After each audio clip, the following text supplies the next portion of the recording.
Episode number 16 భార్య కోసం. తన దగ్గర్లోనే పోలీస్ సైరన్ వినిపించడంతో రానా కోపంగా నువ్వు పోలీస్ కంప్లైంట్ ఇచ్చావా అని సాగర్ని అడిగాడు. మరి నీలాంటి వాడు ఉండటానికి సరైన ప్లేస్ జైలే కదా, అందుకే కాల్ చేశాను. ఇప్పటికైనా వాళ్ళని వదిలేయ్, తక్కువ శిక్షతో బయటపడతావు అన్నాడు సాగర్.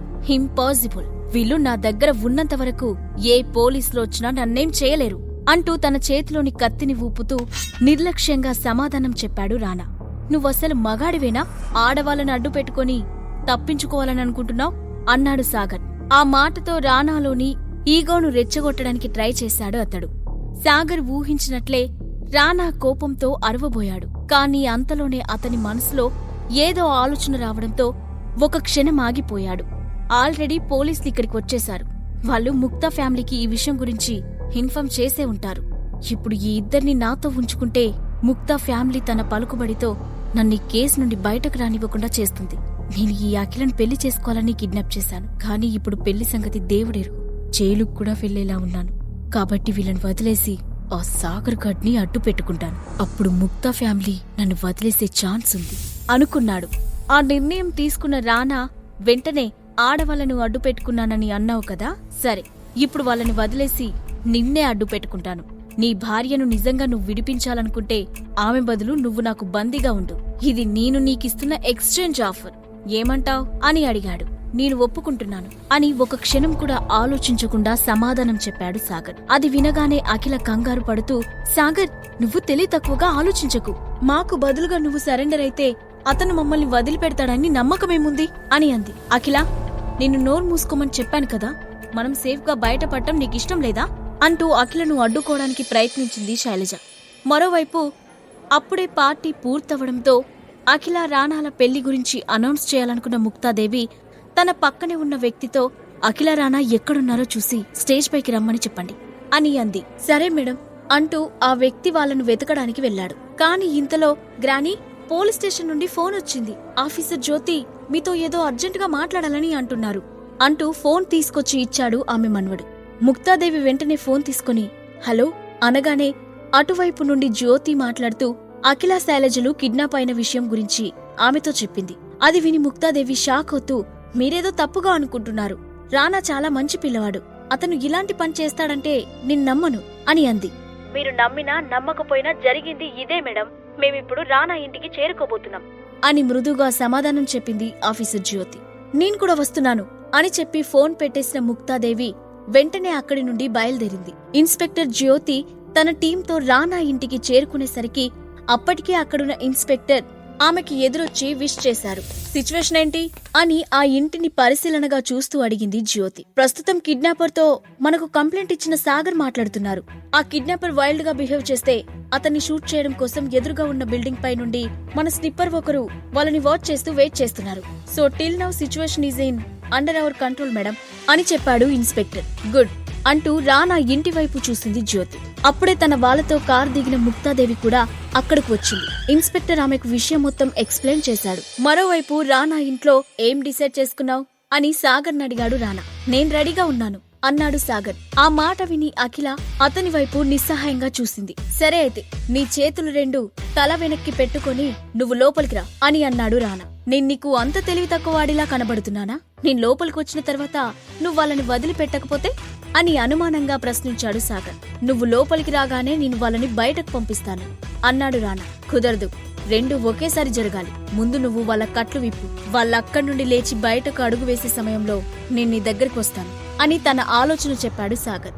ఆ మాటకు రానా ఒక క్షణం ఆలోచించి, సరే కానీ నువ్వు ఈ మధ్యలో ఏదైనా గేమ్ ప్లే చేయడానికి ట్రై చేస్తే నీ భార్య ప్రాణాలు గాల్లో కలిసిపోతాయని గుర్తుపెట్టుకో అని బెదిరించి అఖిల శైలజల కట్లు విప్పాడు.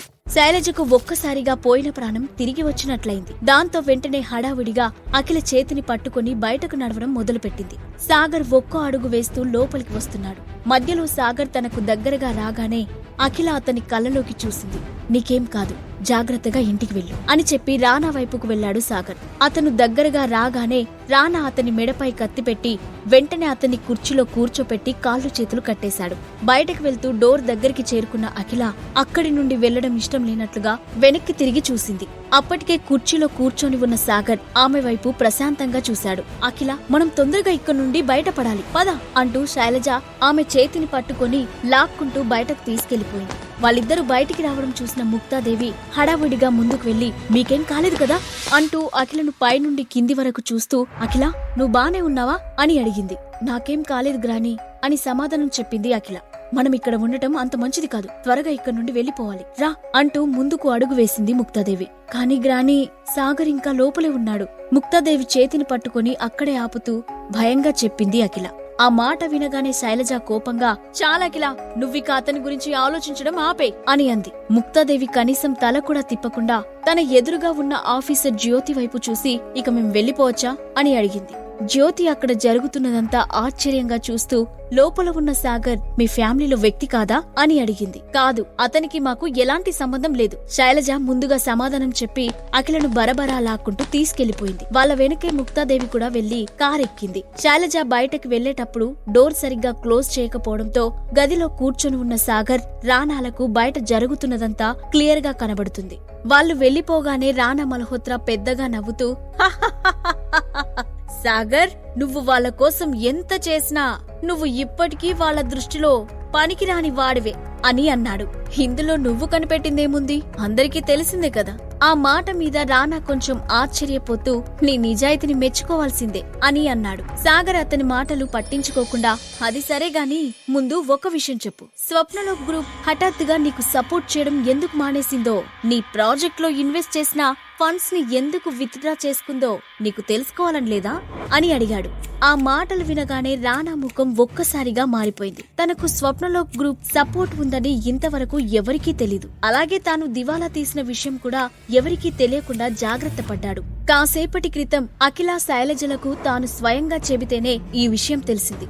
అలాంటిది ఎందుకు పనికిరాని సాగర్కు ఇవన్నీ ఎలా తెలిసాయో అతనికి అర్థం కాలేదు. దాంతో రానా షాక్ అవుతూ, ఇవన్నీ నీకెలా తెలుసు అని అడిగాడు. స్వప్నలోక్ గ్రూప్ నీకు సపోర్ట్ రిజెక్ట్ చేసినప్పుడు నువ్వు ఎవరో గొడవ పెట్టుకోకూడని వాళ్లతో పెట్టుకున్నావని నీకు చెప్పే ఉంటారు కదా, అది ఎవరో నీకు ఇంకా అర్థం కాలేదా అని చిన్నగా నవ్వుతూ అన్నాడు సాగర్. అతని మాటలు వింటున్న రానాకు బుర్ర గిర్రున తిరుగుతున్నట్లయింది. కాసేపటికి మెల్లగా ఏదో అర్థమవుతున్నట్లు అనిపించింది. అతని రెండు కళ్ళు పెద్దవిగా చేసుకుని ఆశ్చర్యంగా సాగర్ వైపు చూస్తున్నాడు. నెమ్మదిగా అతని చేతిలో ఉన్న కత్తి కిందకి జారిపోయింది. అదే సమయంలో బయట ఉన్న పోలీస్ ఆఫీసర్ జ్యోతి దగ్గరకు పరిగెత్తుకుంటూ వచ్చిన ఇన్స్పెక్టర్, మేడం, స్నిప్పర్ ఇచ్చిన రిపోర్ట్ ప్రకారం ఆ గదిలో సాగర్ ను కిడ్నాప్ చేసిన రానా హఠాత్తుగా సాగర్ కాళ్లపై పడి ఏదో బ్రతిమాలుతున్నాడట మేడం అని చెప్పాడు. వాట్? షాక్ అవుతున్నట్లుగా అన్న జ్యోతి వెంటనే టెలిస్కోప్ తీసుకుని వ్యూ పాయింట్ కి ఆ గదిలో జరుగుతున్న దాన్ని చూసింది. లోపల ఉన్న రానా కుర్చీలో కూర్చొని ఉన్న సాగర్ కాళ్లపై పడి ఏదో బ్రతిమాలుతూ ఉండటం ఆమెకు కనిపించింది. అది చూసిన జ్యోతి అసలేం జరుగుతుంది అని తనలో తానే అనుకోకుండా ఉండలేకపోయింది. ఒక నేరస్తుడు బందీగా ఉన్న వ్యక్తిని బ్రతిమాలుతుంటే చూడడం వాళ్ళకి ఇదే మొదటిసారి. సాగర్ చెప్పిన మాటలు విన్న రానాకు ముందు అంతా అయోమయంగా అనిపించింది. కానీ సాగర్ తన విషయంలో జరిగిన సంఘటనలు అన్నీ క్లియర్ గా చెప్పడంతో పాటు స్వప్నలోక్ గ్రూప్ ఓనర్ తానే అన్న విషయం కూడా అతనికి తెలిసేలా చేశాడు. అది విన్న తర్వాత రానా ఒక క్షణం కూడా ఆలస్యం చేయకుండా సాగర్ కాళ్లపై పడి, నన్ను క్షమించండి సాగర్ గారు, నేను మీ విషయంలో చాలాసార్లు తప్పుగా ప్రవర్తించాను, ఇంకెప్పుడు ఇలా జరగనివ్వను, దయచేసి నన్ను వదిలేయండి అని అన్నాడు. నువ్వు చేసింది చిన్న చిన్న తప్పులైతే ఈజీగా క్షమించొచ్చు రానా, కానీ నువ్వు నీ లైన్ క్రాస్ చేశావు.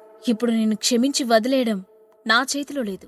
ఇప్పటికే నీకోసం బయట పోలీసులు వెయిట్ చేస్తున్నారు, కాబట్టి నేను నిన్ను వదిలేసినా వాళ్ళు నిన్ను వదలరు అని చెప్పాడు. కానీ సాగర్ గారు, నేను కేవలం కిడ్నాప్ చేయడం తప్ప మరే నేరం చేయలేదు అంటూ ఏడుపు గొంతుతో సమాధానం చెప్పాడు రానా. నా భార్యపై చేయి చేసుకున్నావు, దానికన్నా పెద్ద నేరం ఇంకేముంది రానా, దానికి నువ్వు శిక్ష అనుభవించి తీరాలి అని సీరియస్ గా చెప్పిన సాగర్ వెంటనే చైర్లో నుండి లేచి బయటకు వచ్చాడు. అతను రావడం చూడగానే జ్యోతి హడావుడిగా ముందుకు వెళ్లి, మీకు ఏ ఇబ్బంది లేదు కదా? లేదా ఆఫీసర్, మీ కన్సర్న్ కి థ్యాంక్స్, నేను బానే ఉన్నాను, కంప్లైంట్ చేయగానే చాలా త్వరగా రియాక్ట్ అయ్యారు, థ్యాంక్యూ అని చెప్పాడు. అది మా డ్యూటీ మిస్టర్ సాగర్, మీరు కానిస్టేబుల్ దగ్గరికి వెళ్లి స్టేట్మెంట్ రికార్డ్ చేసి ఇక్కడ నుండి వెళ్ళిపోవచ్చు అని చెప్పి కానిస్టేబుల్ ను పిలిచి సార్ దగ్గర స్టేట్మెంట్ తీసుకో, కాంటాక్ట్ నంబర్ కూడా తీసుకోండి అని చెప్పింది. సాగర్ తన స్టేట్మెంట్ ఇస్తూ ఉండగానే కొంతమంది పోలీసులు రానాను అరెస్ట్ చేసి తీసుకురావడం కనిపించింది. ఆ తర్వాత సాగర్ అక్కడి నుండి బయలుదేరి రోడ్ దగ్గరికి రాగానే అతని ముందు 6 లగ్జరీ కార్లు వరుసగా వచ్చి ఆగాయి. అందులో నుండి హడావుడిగా బయటకు దిగిన కేదార్, సార్ మీరు బానే ఉన్నారా అని అడిగాడు.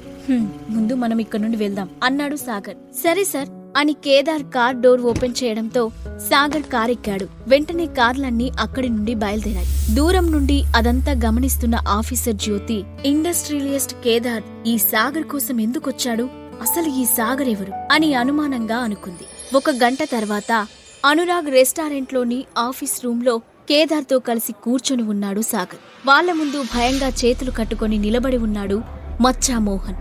ఆ ఏసీ రూంలో కూడా అతని నుదుటి నుండి చెమట చుక్కలు కారిపోతున్నాయి. నువ్వు సాగర్ సార్నే బెదిరించేంత గొప్పవాడివయ్యావా? కోపంగా కల్లేర చేస్తూ అడిగాడు కేదార్. సార్ అది నేను కావాలని చేయలేదు.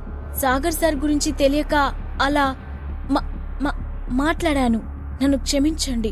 భయంతో వణికిపోతూ 2 చేతులు జోడించి అడిగాడు మోహన్. వదిలే కేదార్, తెలియక చేశానని అంటున్నాడు కదా అని అన్నాడు సాగర్. దాంతో కేదార్ సరేనాని తలూపి, ఈసారి ఎవరి మీదకైనా గొడవకి వెళ్లేటప్పుడు వాడెవ్వడు, బ్యాక్గ్రౌండ్ ఏంటి అని చూసుకుని వెళ్ళు, లేదంటే ఈసారి నువ్వు కాదు నీ బాడీ మాత్రమే వెనక్కి వస్తుంది, ఇక వెళ్ళు అని హెచ్చరించాడు.